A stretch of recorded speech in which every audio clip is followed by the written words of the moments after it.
Coucou tout le monde, j'espère que vous allez bien. Donc comme vous aurez pu voir dans le titre, je fais ma petite vidéo sur tous mes fards Make Up Geek, donc que ce soit les blushs ou les fards à paupières. Donc à savoir que je n'ai pas tout acheté en une fois, j'ai acheté en deux fois. Donc certes c'est pas très raisonnable, je dois vous l'avouer, mais c'est vrai qu'à chaque fois, plutôt que de devoir payer des frais de port à chaque fois, je préfère grouper. Et puis c'est vrai que pour l'instant tous les... je crois qu'il n'y a aucun fard par lesquels j'ai été déçue dans ce que j'ai commandé, que ce soit au niveau des blushs, c'est juste une erreur de couleur, pas du tout un problème au niveau du produit qui tiennent pas ou quoi que ce soit, loin de là. Donc à savoir que j'ai également les deux aides palettes que j'ai commandées, ce sont les aides palettes exclusives pour Make Up Geek. Donc normalement vous avez déjà peut-être dû les voir dans certains tutoriels ou dans mes hauls. Donc celle-ci c'est en fait les deux sont avec des accents rose gold. Les deux sont avec des accents rose gold, donc vous avez un espèce de motif doré or rose avec la couleur fuchsia.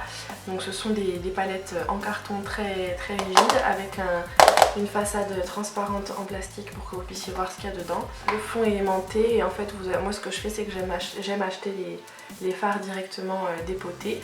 Donc je vais commencer par vous parler des blushs puisque c'est là où j'en ai le moins. Je n'en ai que deux. Donc celui que j'aime le moins des deux c'est le Honeymoon. Donc j'espère que vous le verrez bien sur le swatch et sur le close-up. En fait ce qui me dérange dans celui-ci, donc c'est dommage parce que c'est un très joli pêche très clair. Mais ce qui me dérange en fait dans celui-ci c'est qu'il y a beaucoup de paillettes et dans un blush, autant dans un fard à paupières on peut s'en sortir, autant dans un blush je trouve ça un petit peu plus compliqué à porter. Celui-ci, dans les deux cas les textures je les adore, l'autre c'est un fini mat, voire satiné peut-être. Mais effectivement celui-ci j'ai un peu de mal à le porter, j'ai d'ailleurs été plutôt désagréablement surprise quand je l'ai reçu et quand je l'ai porté parce qu'il y a quand même pas mal de paillettes, les particules argentées dedans se voient vraiment beaucoup, donc à voir si en tapotant beaucoup le pinceau, bon du coup on perd beaucoup de produit hein, mais si ça peut se neutraliser, mais effectivement c'est dommage parce que cette couleur est vraiment très jolie. Donc ça c'est la couleur Honeymoon. Donc de mémoire les blushs comme ça sont aux alentours de 10-11 $ l'unité quand vous les achetez en panne comme ça, dépotés, et avec je crois qu'ils sont aux alentours de 12 ou 13 $ quand ils sont avec le petit boîtier plastique. Ensuite vous avez donc celui que je vous ai déjà présenté plusieurs fois qui est le Spellbound, qui est un rose thé tout ce qu'il y a de plus classique, mais je l'adore, donc c'est celui que je porte aujourd'hui. D'ailleurs je vous ai fait le tutoriel, je ne sais pas s'il sera en ligne avant ou après, mais en tout cas il arrive très vite. Le tutoriel de maquillage pour les yeux, donc du coup je me suis permise de mettre ce blush là puisque le maquillage des yeux a été réalisé uniquement avec des fards Make Up Geek. Et donc celui-ci c'est un rose tout ce qu'il y a de plus simple, oui c'est ça, il est complètement mat. Je l'adore au niveau de la texture, il est top, il n'est pas très poudreux, il tient très bien, il est très pigmenté, donc pour un petit budget je le trouve vraiment plus que top. Donc voilà, pour les blushs je n'ai que ces deux là et je compte bien en acheter d'autres parce qu'il y en a quand même pas mal qui me plaisent. Et puis bon voilà, les palettes sont très sympathiques également. Les palettes il faut compter je crois celle-ci 21 $, quelque chose comme ça. Mais bon après l'avantage c'est qu'au moins vous pouvez mettre vraiment, vous pouvez composer vos palettes comme vous le souhaitez. Donc deuxième palette que je vous ai montrée dans mes récents achats, c'est celle-ci, c'est la Rose Gold des Chevrons, encore une fois exclusivité Make Up Geek. Donc c'est Marlena en fait qui l'a designé pour la marque et vous allez avoir tous ces fards là. Donc je vais vous les montrer un par un. Celui-ci c'est un grand classique de chez Make Up Geek, je crois que c'est un de ses best-sellers. Donc c'est un rose poudré très pâle, complètement irisé, donc qui s'appelle le Shima Shima. C'est celui que je porte en coin interne et en tant qu'highlighter, juste ici, sur le nez, l'arc de Cupidon et un peu sur le menton, là où je mets mon highlighter habituellement. Donc c'est vrai que même porté seul avec juste un petit coup de bronzer ou de fard ocre dans le creux de paupière et un petit liner marron ou noir, ça rend très bien. Ils sont vraiment géniaux, donc ça c'est un fard complètement irisé. Voilà. Ensuite, vous allez avoir, donc ça, celui-ci, je ne l'ai pas encore utilisé. Ça, il fait partie de ma dernière commande. C'est le Cosmopolitan. Donc c'est un peu un or rose orangé corail avec des petits sous-tons bronze doré. Donc encore une fois, c'est un fard irisé presque duochrome. Il est très sympathique et je pense que pour cet été ou pour les mi-saisons, ça peut être très sympathique. Ensuite, donc là, ces trois-là, ce sont les trois premiers avec le Shima Shima plus deux fards foil que j'avais, trois fards foil pardon, que j'avais déjà commandé. Ça faisait partie de ma première commande, ce sont pour moi en fait des incontournables. C'est le Peach Smoothie, donc je l'utilise dans mon creux de paupière ou en base sur toute la paupière si j'ai envie d'un maquillage un peu dans les tons chauds, puisque c'est un pêche orangé, tout ce qui est de plus mat, tout ce qui est de plus simple. Très bonne couleur de transition, très bien pour servir de base pour pouvoir estomper très bien les fards par dessus. Il est très sympathique et en été ça fait partie de... En gros c'est ma couleur, c'est la couleur vers laquelle je me dirige pour me servir de base. Ensuite vous avez encore une fois un classique, c'est le crème brûlée. Donc là c'est un marron caramel, beige caramel on va dire ça comme ça, complètement mat encore une fois. Celui-ci je l'utilise vraiment en creux de paupière, en couleur de transition. Il est vraiment très sympathique à mélanger avec le Peach Smoothie que je vous ai montré juste avant. Complètement mat, ils sont tous très bien, tous un petit peu poudreux donc bien tapoter le pinceau, mais sinon ils ont une pigmentation et une tenue de fou. Ensuite, vous allez avoir le fard Cocoa Bear, donc c'est un marron rouge qui est très beau pour faire un creux de paupière un petit peu plus foncé ou en coin externe ou en ras de cils. Ça fait très joli. Donc pour la petite anecdote, Cocoa Bear c'est le petit nom que donne Marlena à son mari. C'est le petit surnom qu'elle lui a donné depuis des années et en fait c'est un des premiers fards qu'elle a sorti. Encore une fois, il est complètement mat. Et il est génial. Marron rouge comme ça, c'est marron chaud. Très beau, très sympathique. Il peut servir dans beaucoup de maquillages différents. Pour moi c'est un basique en fait de chez Make Up Geek. Ensuite on passe dans les fards plus récents que j'ai achetés. Donc ceux-là je vous les ai déjà présentés mais je vous les swatcherai après pour vous les montrer en close-up. Celui-ci c'est le Prépi. Donc c'est un kaki ocre qui tire vraiment plus vers le beige marron que vers le vert, mais il est top. Donc encore une fois ça c'est un fard que j'ai utilisé dans mon maquillage des yeux. Complètement mat, il est vraiment très sympathique, très bien pour appliquer dans le creux de paupière. En aplat sur toute la paupière je ne suis pas convaincue pour l'instant, on verra si à un moment je me décide, mais effectivement en creux de paupière il est top. Ensuite j'ai le fard High Tea, donc qui est un kaki qui tire plus vers le gris, avec quand même un peu plus de vert présent que dans le Preppy. Et encore une fois c'est un fard complètement mat. Moi de toute façon comme je vous l'ai dit dans mon haul, j'avais envie, en ce moment je suis, ça fait un bon petit moment d'ailleurs que je suis à la recherche de fards dans les tons kaki. Et celui-ci est vraiment très bien, c'est celui que j'ai appliqué en creux de paupière et en coin externe pour foncer un petit peu mon maquillage. Encore une fois complètement mat, bien tapoter le pinceau pour éviter les chutes, mais sinon j'aime beaucoup la couleur, il est très pigmenté. Ensuite, dernier fard dans les tons kaki, mais celui-ci est vraiment beaucoup plus vert que les deux autres, c'est un peu un olive, complètement mat, c'est le fard Dirty Martini et celui-ci je ne l'ai pas encore utilisé, mais c'est un très beau vert qui peut être très sympathique je pense en coin externe ou pour faire un espèce de smoky kaki, ça peut être très sympa, ou en ras de cils inférieur, ça doit être très joli aussi. Toujours pareil, complètement mat, je pense qu'il doit être comme le Prépi et le High Tea, il faut un petit peu tapoter le pinceau pour que les chutes pour éviter les chutes. Et voilà, très joli vert que je ne possédais pas encore comme teinte.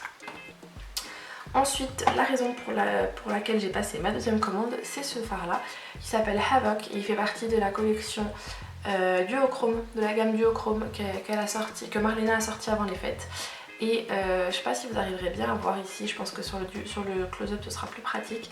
En fait c'est un fard qui oscille entre le kaki et le beige rosé. Et donc il est vraiment très beau, c'est la base, en fait c'est le fard au centre de mon maquillage puisqu'il est mélangé aussi avec un petit fard foil que je vous montrerai juste après. Mais effectivement je le trouvais magnifique, il est également en ras de cils inférieur. Maintenant on passe entre guillemets aux choses sérieuses, façon de parler, ce sont les fards de la gamme Fold. Donc j'en ai 6. Tout d'abord vous allez avoir le Starry Eyed qui est, alors là la caméra j'ai l'impression qu'il ressort très blanc alors que c'est un rose pâle complètement métallique hein, comme leur nom l'indique. Les fards Fold par contre sont un petit peu plus chers que les autres fards puisque de mémoire tous les autres fards sont à 6 $ l'unité, ceux-là sont à 10 $ l'unité puisqu'en fait c'est une autre formulation et du coup les composants sont un petit peu plus chers. Mais effectivement vu le fini, moi ça me dérange pas, surtout que 10 $ le fard à paupières comme ça c'est toujours moins cher que 13 ou 14 € le fard chez MAC. Et sachant que chez Makeup Geek ils n'ont pas à rougir au niveau de la qualité, il y en a beaucoup il y a beaucoup de youtubeuses qui disent qu'ils sont meilleurs que les fards MAC. Je pense qu'ils sont au moins à égalité. Après mieux je sais pas, faudrait vraiment que je vois sur la durée parce que j'ai eu des fards MAC depuis un petit peu plus longtemps que ce que j'ai en fard Makeup Geek, donc je peux pas forcément vous le dire, mais voilà. Celui-ci donc c'est le Starry Eyed qui est vraiment très très joli. C'est un fard donc rose poudré très métallique.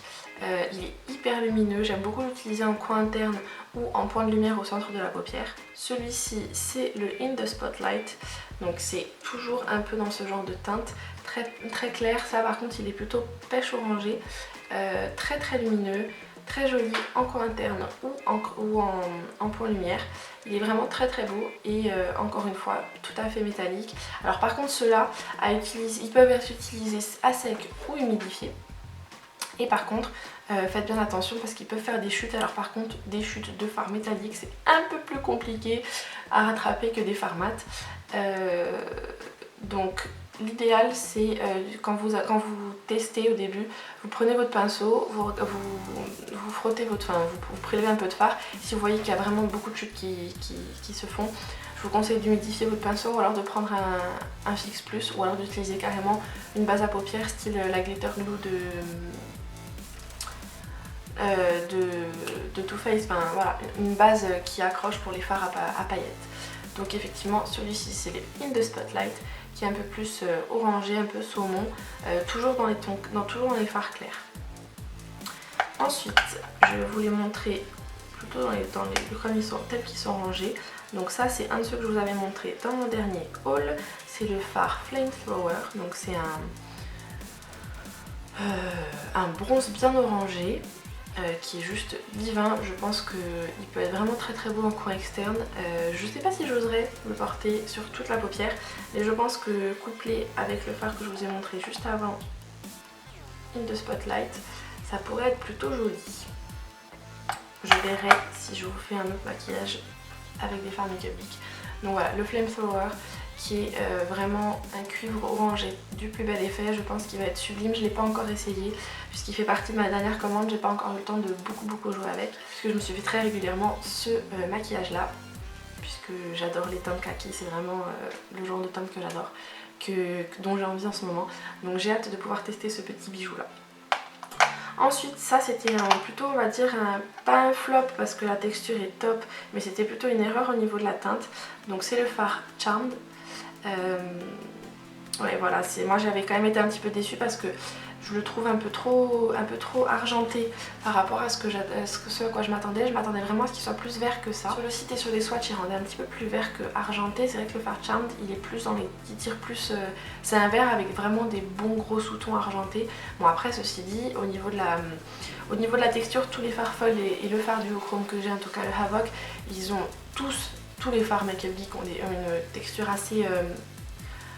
en anglais ils disent buttery, donc c'est vraiment ça, très crémeuse, très onctueuse, très sympa à travailler.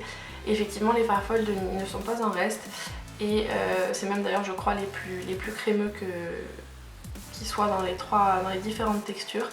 Et alors celui-ci je verrai pour essayer de faire un maquillage avec parce que justement ça m'obligera à l'utiliser pour essayer de voir avec quoi je peux l'associer et parce que pour l'instant dans les fards Fold c'est celui qui me plaît le moins dans ceux que j'ai en tout cas.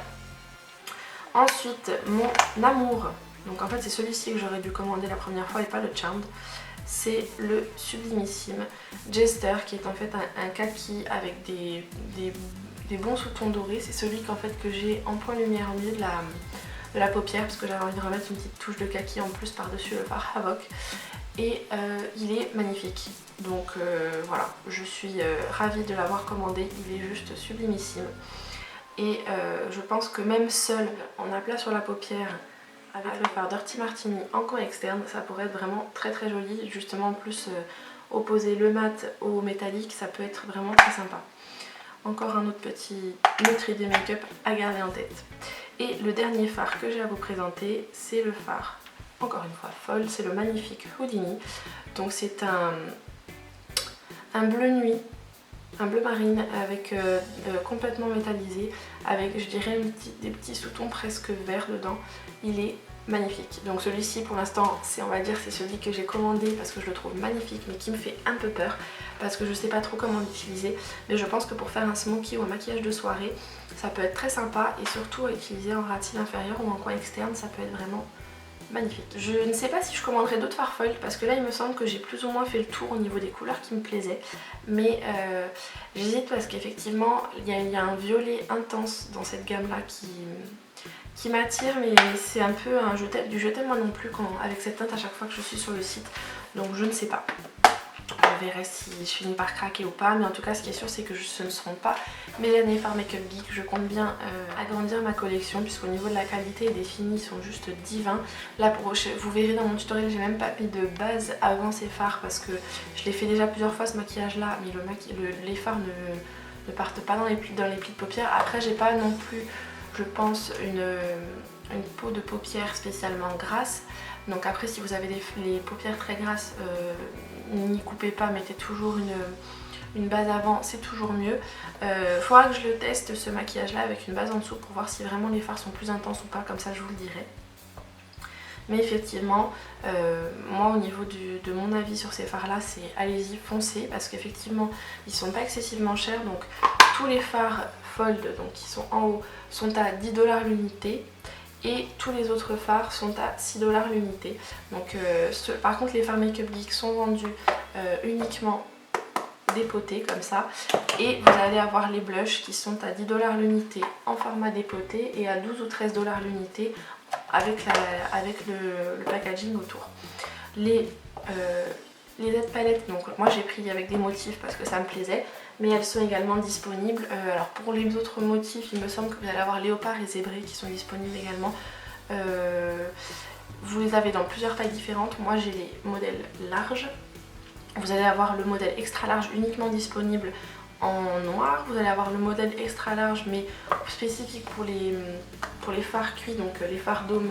Donc vous allez avoir en fait une palette bien un peu plus épaisse. Pareil, vous l'avez, et après vous allez avoir les couleurs unies, elles existent en noir, en fuchsia, et vous allez avoir également les petites palettes carrées qui sont disponibles dans ces motifs là également si ça vous intéresse, où vous pouvez mettre jusqu'à 9 fards à paupières, donc comme de cette taille là. Au niveau de la taille des fards Make Up Geek, c'est exactement la même taille que les fards, il me semble, Coastal Sense et les fards MAC. Simplement. Au niveau de la pastille, ça doit être du 2 cm ou 2 ou 2,5 cm de diamètre. Voilà. Donc au niveau de mon avis, vous avez bien compris que je les adore. Je compte bien agrandir ma collection comme je vous disais, mais les yeux fermés. Et de toute façon, je vous en reparle très vite et vous les verrez sûrement dans des hauls. Donc voilà, laissez-moi un petit commentaire pour me donner votre avis. Si vous avez déjà testé les fards Make Up Geek, dites-moi si vous les avez aimés ou pas. Si vous ne les avez jamais testés, est-ce que ma vidéo vous a donné envie de les tester? Après, ça peut pas forcément que ma vidéo parce que je sais qu'il y a beaucoup de youtubeuses qui en parlent. Après, si la vidéo vous a plu, n'oubliez pas de mettre un petit pouce vers le haut, de vous abonner en cliquant juste là ou sous ma tête comme d'habitude. Le lien vers les réseaux sociaux seront listés en barre d'infos. Je vous invite à m'y suivre aussi si ce n'est pas déjà fait, surtout sur Instagram où je suis plutôt très active.